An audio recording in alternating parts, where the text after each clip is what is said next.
Hey everybody, welcome back to Video Game Esoterica, another episode of the Unported playlist where we take a look at some of my favorite unported arcade games of all time. And today we're taking a look at Solar Assault, released in 1997 or 1998 by Konami. It's a kind of a spin-off of the Gradius series, and it's an absolutely outstanding game that never got ported home that I love playing. Before we get too far involved, if you could do me a huge favor, go down below, hit like and subscribe, ring that notification bell, definitely helps us out. And if you feel so inclined, we have a Patreon link down there as well if you want to support the channel.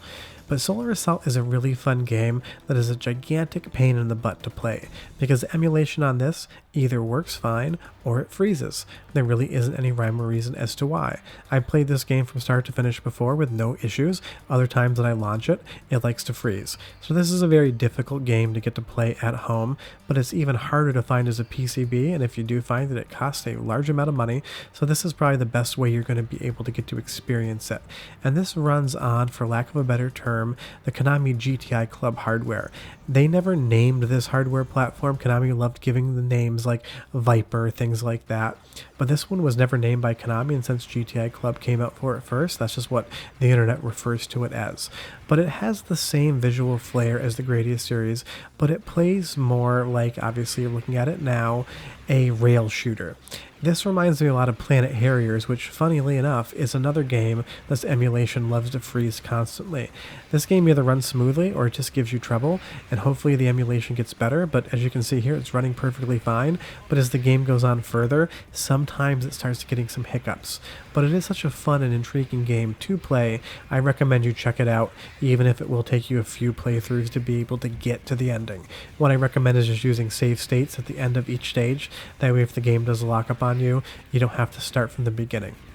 Now we're playing the US version of this game, which is technically Solar Assault Revised, because there was a second release in arcades in Japan that changed some of the level structure around and added some things to the game. For the US release, they used that revision and just called it Solar Assault. So if you're looking for the ROMs, either find Solar Assault Revised for the Japanese version, or just find the US release of Solar Assault. That way you're playing the most complete version of the game.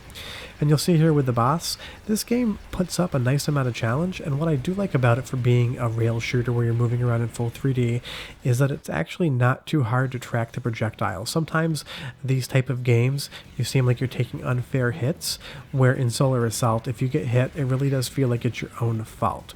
This game also reminds me a little bit of Tobey Polystars, a 3DO M2 game that I've shown on the channel, in the way that you have enemies coming from behind you, and while it is a shmup, it feels like it's playing with the traditional shmup, tropes a little bit to give you a new experience.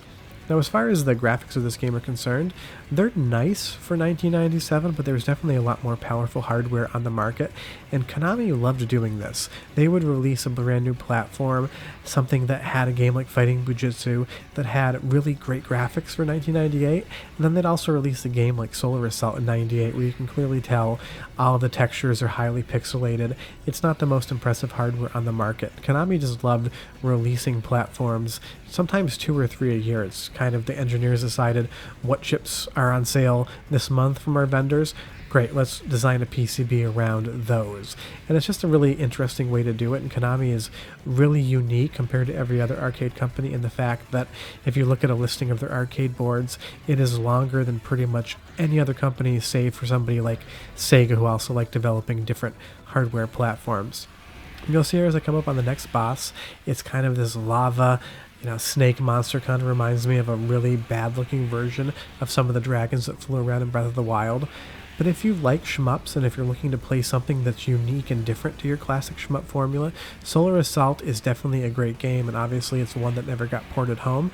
Like I said, it's slightly unfortunate that this game does like to freeze now and then, but it is completable, and I really have tried to track down what causes the freezing, and I think it's just when there's too much on screen at any one time, there might be some sort of memory overflow error, which is causing the processes to crash. I can't be sure of that because I haven't looked at the debug in MAME to see why it's happening, but that would be my guess. What I'll let you do is listen to a little bit of this next stage, not from start to finish, but I'll give you about a minute because the music's great, and I'll come back and we'll talk a little bit more about Solar Assault and close the video out. But enjoy!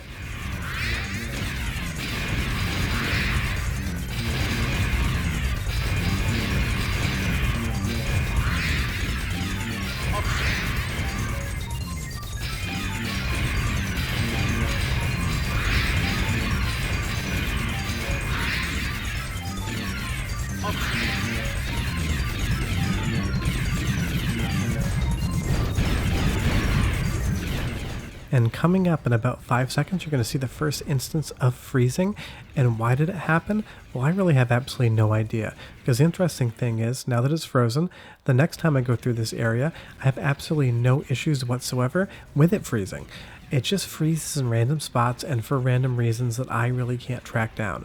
You'll hear that there's a little audio glitching going around in the background, which doesn't affect the gameplay whatsoever, but of all the games I've shown on Unported Playlist outside of Planet Harriers, this is the buggiest one that you're going to play, but it is still a lot of fun and it's still worth playing. And I love this Egyptian theme here. We're going through basically the corridors of a pyramid, and we're going to soon be to the final boss of the area.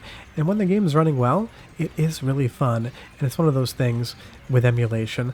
Sometimes it's not perfect, but think about how much money you're investing in playing the game. It's zero. Where else can you play this game? Nowhere. I've never seen a Solar Assault cabinet in my life. I've only ever played this via emulation. I don't think it got a lot of distribution in the US, and I don't think it was very popular. So this is the only way really you're going to be able to play the game unless you know of a cabinet somewhere.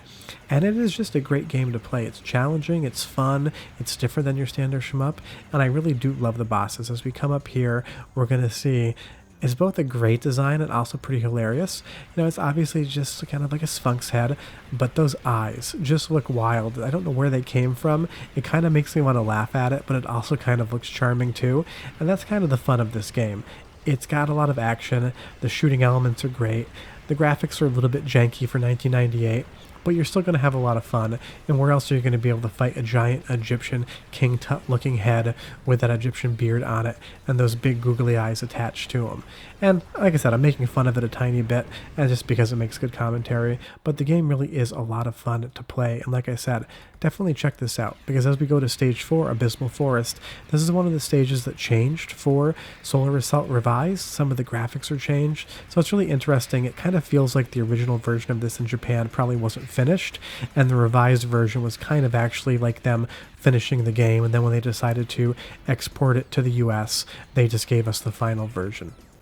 But I do love how, you know, you kind of move through the corridor here. In a way, it feels a little bit like Panzer Dragoon as well. Some of those underground areas in that game give me some of the same vibes as something you would see in Solar Assault. But if you ever played this game, leave me a comment below. If you've ever seen a cabinet, let me know. You'll see here I'm going to take my first continue, and the game does start getting a little harder.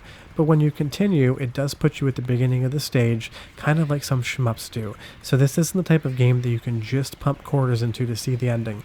You actually have to get good and at least make a checkpoint, because if you die before that, it is going to put you back to the beginning of the area, and you're going to have to navigate through. And of course, like all shmups, if you take a death, you're going to lose power-ups. You'll see those power-ups in the menu below. You do have to manage what power-ups you have. Sometimes it's easier just to start the game over again and get your power-ups back than it is to continue. But short of that, that is Solar Assault. It is a super fun game. It's fun to look at. It's fun to play. It is a pain in the butt to emulate, and it does love to freeze. But if you've gotten through this game from start to finish, let me know. Maybe you have a different version of MAME than I do, or maybe there's a driver issue. I love helping people get things running, and every once in a while, somebody gives me a hint that works out really well. Short of that, if you could do me a huge favor, go down below, hit like and subscribe, and ring that notification bell. Definitely helps us out. We will have a video next Sunday and Unported as well. And you can see now the game is starting to struggle a little bit, and I know a freeze is coming up. You definitely can tell when it's going to happen, and it just seems like the processes in the background are getting a little bit clogged up, and before you know it, the sound starts going, and then the game's frozen. That's as far as we got. We'll see you next time, guys. Bye-bye.